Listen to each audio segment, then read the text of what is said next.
Hello प्यारे विद्यार्थियों, मैं आपका अपना क्लास कोड आपके लिए आज अध्याय 4 कार्बन की गुणधर्म अध्याय से समजातीय श्रेणी टॉपिक लेकर आया हूँ। समजातीय श्रेणी क्या है, इसको कैसे समझा जाता है। तो देखिए, समजातीय श्रेणी यौगिकों की ऐसी श्रृंखला जिसमें कार्बन श्रृंखला में स्थित हाइड्रोजन परमाणु को एक ही प्रकार के क्रियात्मक समूह द्वारा प्रतिस्थापित करना समजातीय श्रेणी कहलाती है। जैसे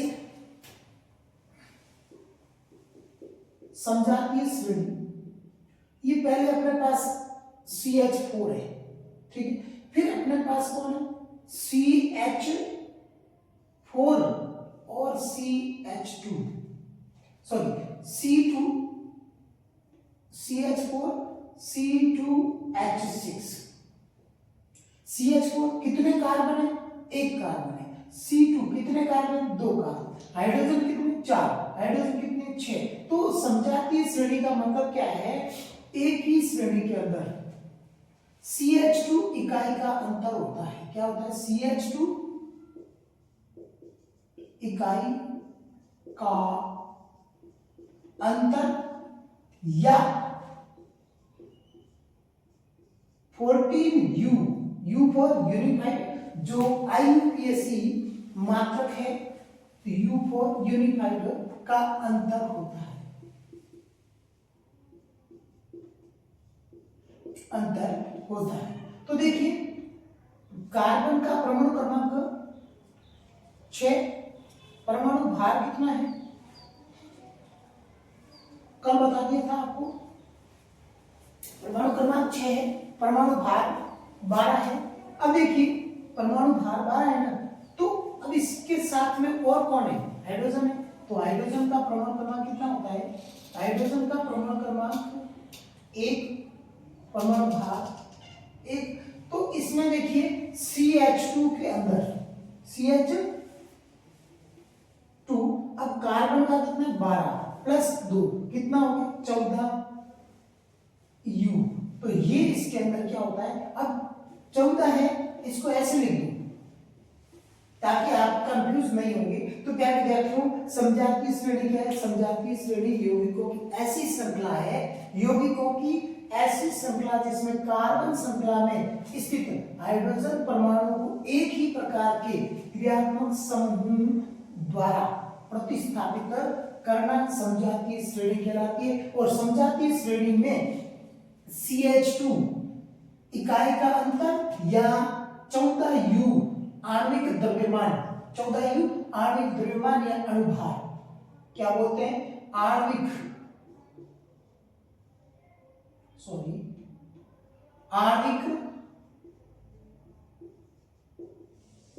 द्रव्यमान या अणुभार, क्या होता है, अणुभार का अंतर होता है। और वो कैसे निकालते हैं, वो ऐसे निकालते हैं। देखिए, कार्बन का मैंने आपको कल भी बता दिया था, परमाणु क्रमांक 6 होता है, भार 12 होता है, और हाइड्रोजन का परमाणु क्रमांक 1 होता है और भार है 1।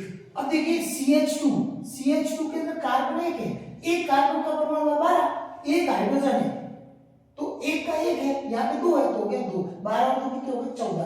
तो समजातीय श्रेणी के प्रत्येक यौगिक में, समजातीय श्रेणी के प्रत्येक यौगिक, जैसे ये ले लिया अपने C1H4, फिर ले लेते हैं C2H6, C3H8, कितना देख लो, 3 में से 2 गया, घटा लो, 1 बच गया,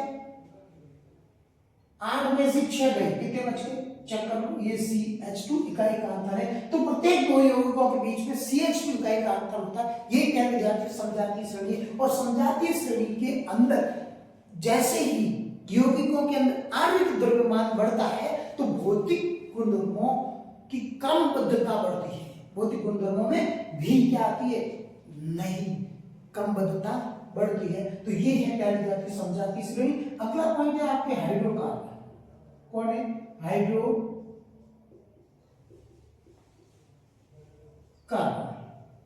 देखिए क्या विद्यार्थी, हाइड्रोकार्बन क्या होता है, कार्बन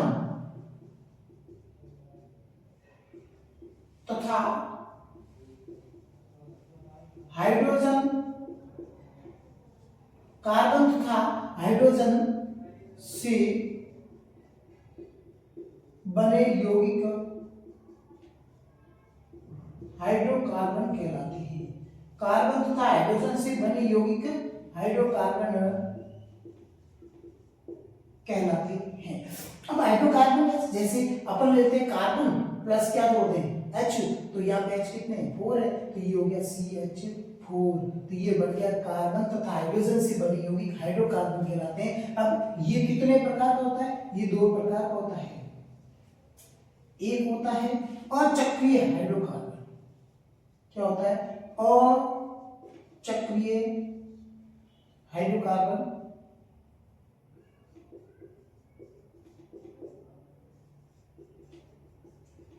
अचक्रीय हाइड्रोकार्बन, और दूसरा होता है चक्रीय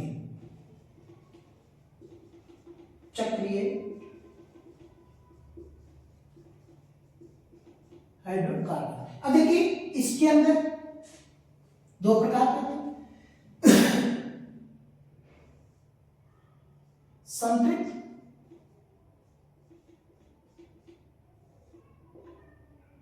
और दूसरा होता है असंतृप्त हाइड्रोकार्बन। ठीक है, तो इसमें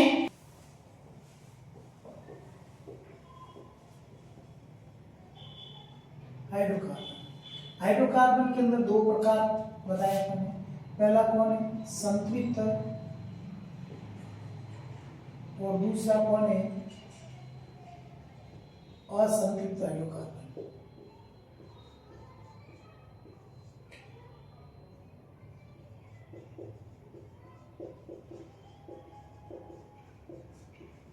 संतृप्त हाइड्रोकार्बन के अंदर कौन आता है, सिर्फ एल्केन आता है। कौन आता है, एल्केन श्रेणी। संतृप्त हाइड्रोकार्बन के अंदर एल्केन श्रेणी, असंतृप्त हाइड्रोकार्बन के अंदर एक होती है एल्कीन और दूसरा होता है एल्काइन श्रेणी। एल्कीन श्रेणी और एल्काइन श्रेणी। एल्केन श्रेणी के अंदर देखिए श्रृंखला n बराबर 1 से प्रारंभ होती है। इसमें श्रृंखला n बराबर 2 से प्रारंभ होती है। इसमें भी श्रृंखला n बराबर 2 से प्रारंभ होती है। यानी श्रृंखला के अंदर इसमें 1 कार्बन होना चाहिए, इसमें 2 कार्बन होने चाहिए, इसमें भी 2 कार्बन होने चाहिए। श्रृंखला n बराबर 1 से प्रारंभ होती है, यानी जैसे ये क्या होगा CH4, तो यहाँ पे श्रृंखला प्रारंभ हो गई, इसको बोलते हैं मैथेन। क्या बोलते हैं, मैथेन। तो श्रृंखला प्रारंभ हो गई। अब इसके अंदर देखिए श्रृंखला n बराबर 2 यानी C डबल बॉन्ड C। इसमें सिंगल बॉन्ड नहीं लगेगा तो भी चलेगा, बट इसमें डबल बॉन्ड है तो डबल बॉन्ड के लिए कार्बन डबल होने जरूरी है।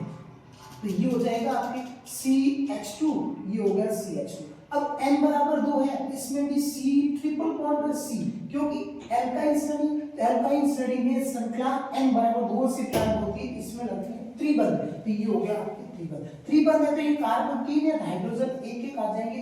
इसको बोलते हैं मैथेन, इसको बोलते हैं एथीन, इसको बोलते हैं एथाइन।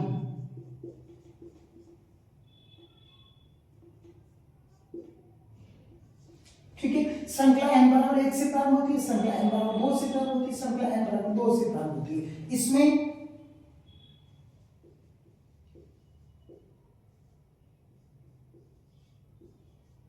एकल बंध लगता है,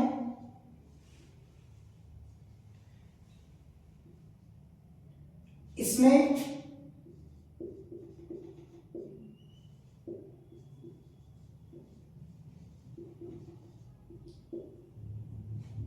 द्विबंध,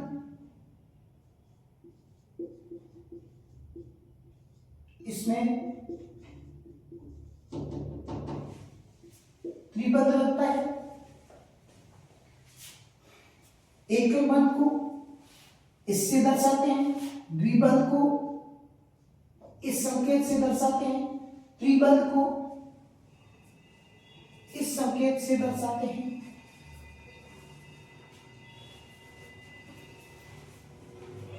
इसमें n बराबर श्रृंखला 1 से प्रारंभ होती है, तो पूर्व लग्न,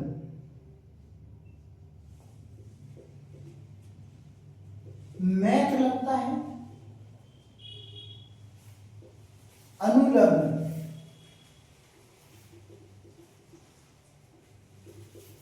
एन लगता है। पूर्व लग्न मैथ लगता है, अनुलग्न एन लगता है। इसमें पूर्व लग्न ईन लगता है, अनुलग्न सॉरी पूर्व लग्न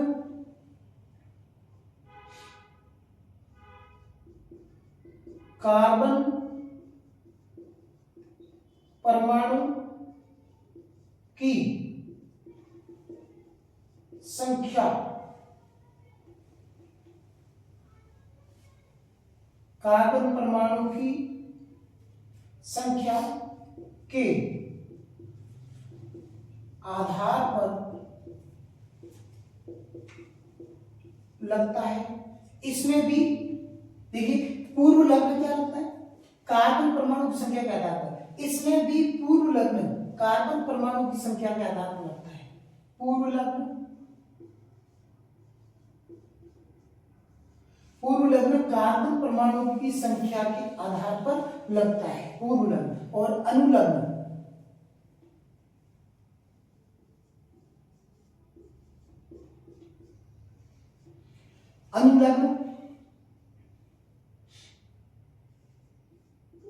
ईन लगता है। इसमें भी अनुलग्न आइन लगता है। ठीक है, तो विद्यार्थियों एल्केन श्रेणी के अंदर संख्या n बराबर 1 से प्रारंभ होती है, एल्कीन में n बराबर 2 से, एल्काइन में n बराबर 2 से। इसमें एकल बंध लगता है, इसमें द्विबंध लगता है, इसमें त्रिबंध लगता है। एकल बंध को एक लाइन से दर्शाते हैं, द्विबंध को 2 लाइन से दर्शाते हैं, त्रिबंध को 3 लाइन से दर्शाते हैं।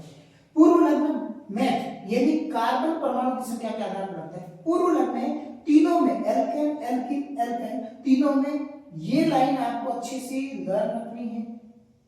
कार्बन परमाणु की संख्या के आधार पर लगता है। कौन? पूर्व लग्न कार्बन परमाणु की संख्या के आधार पर लगता है। एरो डाल दिया। फिर अनुलग्न, इसमें एन लगता है, इसमें ई लगता है, इसमें आई लगता है। यौगिक की पहचान करनी है तो आपको एन, ई और आई से पता करना है। एन, ई और आई से आपको पता चल जाएगा। एन, ई और आई यदि आपको पता है तो आप पता कर सकते हैं कि एल्केन श्रेणी का है, एल्कीन श्रेणी का और ये एल्काइन श्रेणी का है। इसे हम क्या कहते हैं? इसे संतृप्त हाइड्रोकार्बन कहते हैं। क्या कहते हैं? संतृप्त हाइड्रोकार्बन कहते हैं। लेकिन इन दोनों को असंतृप्त हाइड्रोकार्बन कहते हैं। असंतृप्त हाइड्रोकार्बन कहते हैं। ठीक है, संतृप्त हाइड्रोकार्बन एल्केन श्रेणी, और इसमें अनुलग्न इन लगता है और इसको बोलते हैं असंतृप्त हाइड्रोकार्बन। और एल्काइन श्रेणी को भी असंतृप्त हाइड्रोकार्बन, इन दोनों को असंतृप्त हाइड्रोकार्बन कहते हैं। इसका अन्य नाम एसिटिलीन भी है।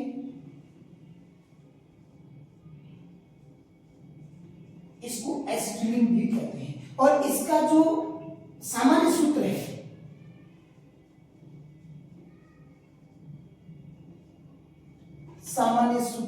इसका सामान्य सूत्र है CnH2n+2।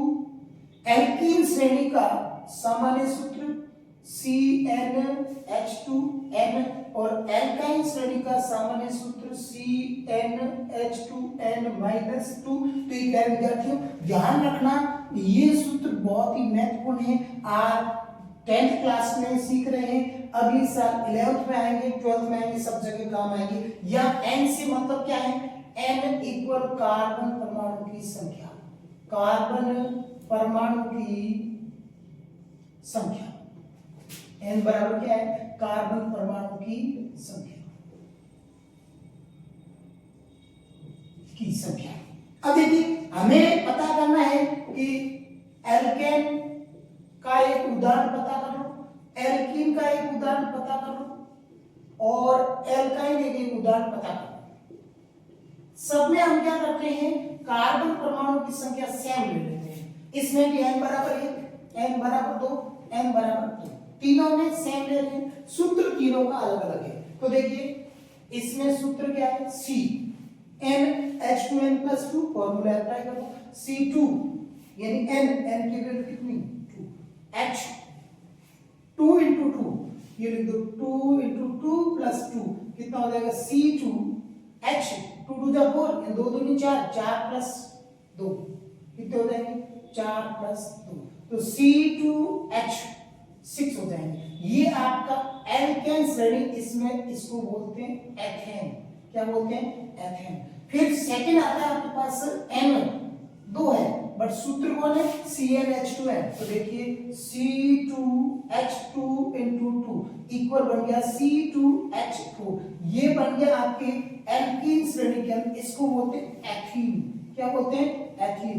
तीसरा होता है एल्काइन श्रेणी। एल्काइन श्रेणी के सूत्र CnH2n-2, तो C2 कार्बन परमाणु की संख्या देख लीजिए सेम, और यहाँ पे भी हमने सेम ले ली, ठीक है। C2H 2 into 2 minus 2, तो C2H4 minus 2, तो C2H2, ये होता है एथाइन। ये क्या होता है, एथाइन। इसको बोलते हैं एसिटिलीन। क्या बोलते हैं, एसिटिलीन भी बोलते हैं। तो इसमें एसिटिलीन क्यों बोलते हैं, क्योंकि इसके बीच में ट्रिपल बॉन्ड लगता है, H इधर लग गया, H इधर लग गया। अब प्यारे विद्यार्थी, तीनों के अंदर आपको मैं पहचान बता देता हूं, एल्केन कौन है, एल्काइन कौन है और एल्कीन कौन है। तो देखिए इसका सूत्र देख लो, कार्बन 2 है, हाइड्रोजन 6 है, कार्बन 2 है, हाइड्रोजन 4 है, कार्बन 2 है, हाइड्रोजन 2 है। तो यहां ध्यान रखिए कार्बन परमाणु की संख्या समान है, लेकिन हाइड्रोजनों की संख्या 2-2 घट रही है। हाइड्रोजनों की संख्या क्या है, 2-2 घट रही है। जिसके अंदर कार्बन के दुगुने से 2 ज्यादा है वो एल्केन, जिसमें कार्बन के दुगनी है वो एल्कीन, और जिसमें कार्बन के बराबर है वो एल्काइन श्रेणी का यौगिक होगा। तो प्यारे विद्यार्थियों, ये आपको पता करना है हाइड्रोकार्बन कितने होते हैं, 2 होते हैं। हाइड्रोकार्बन जो अपने पिछले वाले पेज पे देख लिया था, हाइड्रोकार्बन 2 प्रकार में बताए थे, एक चक्रीय हाइड्रोकार्बन और एक अचक्रीय हाइड्रोकार्बन। अपने सिलेबस के अंदर अचक्रीय हाइड्रोकार्बन है। अचक्रीय हाइड्रोकार्बन 2 प्रकार का, पहला संतृप्त और दूसरा असंतृप्त हाइड्रोकार्बन। संतृप्त हाइड्रोकार्बन के अंदर आता है एल्कीन श्रेणी, और असंतृप्त हाइड्रोकार्बन के अंदर आता है एल्कीन और एल्काइन। ये एल्कीन और एल्काइन की विशेषता है। इन विशेषताओं को अच्छे से पढ़ लो, आपके सामने यौगिक दिए होंगे एल्केन, एल्कीन और एल्काइन। आप तुरंत अध्याय 4 लास्ट के क्वेश्चन देखिए, इसमें एक ऐसा क्वेश्चन दे रखा है, उस क्वेश्चन को तैयार कर लीजिए। ये बोर्ड के पैटर्न से बहुत ही इंपॉर्टेंट क्वेश्चन है, तो प्यारे विद्यार्थियों इसको अच्छे से तैयार कीजिए। मैं आपका अपना कैलाश गौड़ आपके लिए इस तरीके की वीडियो लाता रहूंगा, और मेरे चैनल को लाइक शेयर और सब्सक्राइब करना ना भूलें। Thank you.